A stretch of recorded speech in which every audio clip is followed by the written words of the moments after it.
Assalamualaikum warahmatullahi wabarakatuh. Sahabat, beginilah keadaan sekolah pasca pengumuman dari pemerintah daerah bahwa sekolah diliburkan selama 2 pekan, dan ini merupakan hari pertama libur. Jadi terlihat siswa sudah mulai pulang. Para siswa-siswa sudah disuruh pulang oleh kepala madrasah untuk mereka kembali ke rumah masing-masing.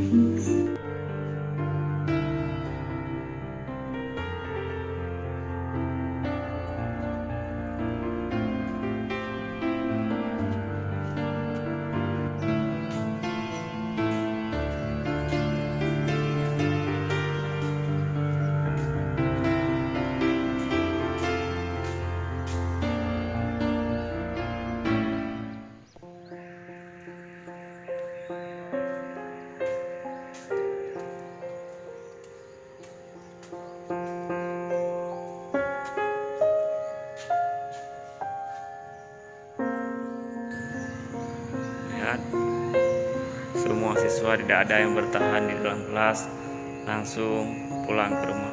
Terlihat beberapa siswa sedang menunggu jemputan dari orang tua, dan siswa tidak berani pulang ke rumah karena sedang ada kasus penculikan juga. Semoga cepat